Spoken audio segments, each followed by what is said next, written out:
А исто така Касини во една од неговите фотографии, значи некаде слики некаде од околу 500 км од Сатурновите сателити Енцелад, ги покажува дека на јужниот дел од од овој сателит постојат некакви услови со кои што би можеле да се развие некаква форма на живот. Меѓутоа, ова се уште се наоѓа во некоја почетна фаза на испитување и најверојатно дека се очекуваат уште поконкретни фотографии од овој сателит за да може да се докажат и некои поконкретни резултати, што нели на некој начин на самите астрономи им дава некој си повод да се испрати понатака некоја си така софистицирана сонда која што ќе може да даде подетални информации околу ова.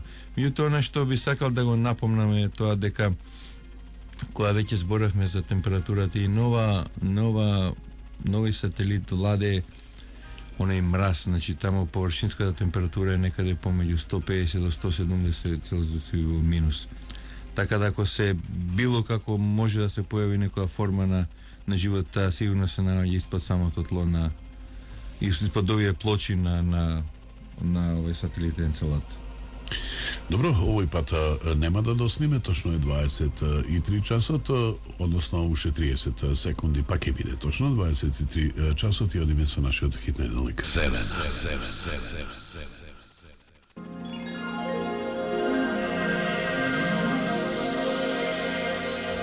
И додека сите вие слушавте убава музика, одбрани Evergreen numeri, се огласи уште еднаш нашиот СМС пријател од Велес, изгледа го испровоциравме со она сопатник набранот на Радио 2. Веле, немам ништо против да видам сопатник, но моето име е Петре, немам причина да не се представам. Драго ми е Петре, јас сум Иван, а нашиот гостин овде е Зоран Милчевски. Игор Какуринов е се вика нашиот тон мајстор и можеме да останеме заедно уште цели 46-7 минути, што ќе рече до полноќ. Ако до тогаш евентуално не ти пристуди, па ја скратиш малку таа трета смена. Не да Боже да си некаде надвор. Добро, пред малку Зоране, спомнавме нешто, дебатиравме нешто околу шатлот, што се нуди на продажба. Јас постави прашање дали вош заедно со шатлот ќе оди во пакети некое вселенско дело. Така површно рековме нешто, но мислам дека вселенските облекла, односно вселенските одела и условите кои што владеат во вселената се навистина посебно поглавје во космонаутиката. Да, самите одела се представуваат нешто посебно во самата астронавтика и на самите одела се доста се обрнува големо внимание на тоа да се заштити на некој начин или самиот космонаут. Во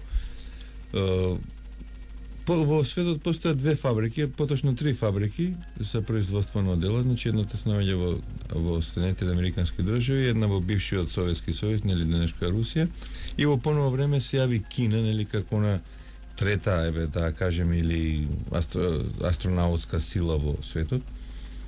Самите одела се доста специфични, се доста комплицирани и доста скапи. Мислам, и американските и руските одела, цената им се движи некаде околу 12 милиони долари, значи прилика тука е некаде цената. И самите одела за себе си се еден доста сложен систем доста сложен систем за изработка, меѓутоа доста сложен систем и за одржување. Значи, американските одела носат назив ЕМУ, значи самите космонаути ги нарекуваат така ЕМУ и тоа всушност значи тоа е некоја скратеница за вонбродска мобилна единица, значи за тие одела, и самите одела се во нив има доста работи, пример има ТВ камера, има радио, има светло, значи на светлосна сигнализација, има мини компјутер кој што ги наблюдува сите оние системи што се наоѓаат во него. Има резервар за кислород, има оној систем за одржување на топлина, значи има некаде околу 91,5 метара на тенки цевчиња, пластични цевчиња со кои што поминува она течност за ладење, затоа што космонаутите, еве пример кој што се наоѓа на месечината, таму температурата изнесуваше некаде околу 120 степени, или кои излегуваат од шатлот исто температурата тука, ако се свртне или према сонцето температурата е доста висока, па они би требало да се на некој начин или да се разладат. Друго, во самите одела постои оној систем за вентилација, нели, пумпа која што ја врти оваа течност низ целото одело. Постои антена, постои нели он дисплеј во самата кацика, на него си постои он дисплеј кој што ги наблюдува, кој што самиот космонаут мора да ги наблюдува сите овие параметри.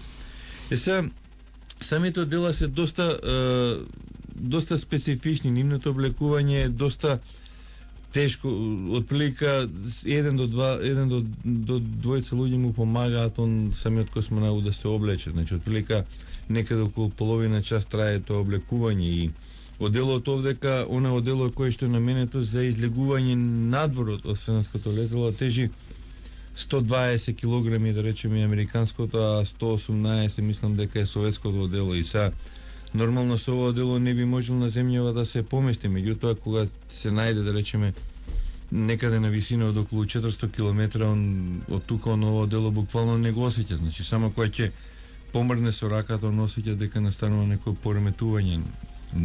Иначе на месечината, да речеме, заедно со космонаутот, ако тежат 200 кила, он ги осеќа као 30 на кила да ги има овдека на земјата. Иначе самите одела се доста специфични. Во нив човек постои, би требало да се во нив си постои еден простор на аклиматизација. Пример, постои пред самото излегување космонаутот, нели, пред да излезе, 1-2 сата пред самото излегување он го облекува оделото, значи, и при тоа оделото се облекува во оној простор во онаа меѓу комора, значи, пред да излезе, и при тоа во скафандерот, значи, откако ќе влезе космонаутот, значи, откако ќе биде затворен во тој скафандер, во него конкретно во американското одело, во самиот скафандер постои чист кислород. Значи не е она мешавина од азот и од кислород, и на самиот космонаут внатре во притисокот, внатре му е за 3 пати помал него што е оној нормален притисок. Значи и по еден медицински пат се вади од самиот космонаут, се вади од крвта се вади азотот, значи по некој медицински пат. Иначе, тоа всушност представува некаква си аклиматизација, па за он да може да излезе надвор на отворен космос или да излезе надвор од месчината. Иначе, што се однесува до советските одела, тие тие работат на поголем притисок и внатре значи притисокот не е 3 пати помал, него притисокот е нешто поголем, и во нив покрај азот во нивните одела, нели, покрај кислород во нивните одела се постои и азот, значи за да може да се одбегне она медицинска интервенција, значи на вадење на азот од крвта. Самите одела кај советскиот тип на одела е многу полесен за самите космонаути за облекување, затоа што е составен од еден дел. Значи космонаутот од озгора влегува буквално од ово одело, и самото облекување трае доста пократко, затоа што конкретно него еден човек му е потребен за да го закопче оделото, за разлика од американското, кај што целото одело е составено од повеќе парчиња.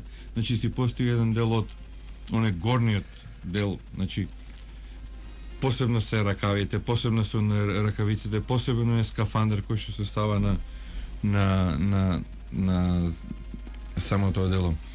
Иначе, што сакав да кажам, овие одела се направени од алуминиумски, така наречен алуминиумски кевлар, и доста се отпорни, да, доста се отпорни на механички удари. И они се направени така да издржат и помали удари на микрометеори. Значи, меѓутоа со некој метеор, да речеме, со големина како Орис или како гравот, нив едноставно би ги распарчал. Значи, меѓутоа, оние микрометеори што се десети дел од милиметрот, нив во Вселената буквално ништо не можат на овие дела. Она што е карактеристично сега, пошто низ целата емисија ги спомнуваме кинезите, мислам ред да кажеме и околу овие дела што ги произведуваат кинезите. Во моментов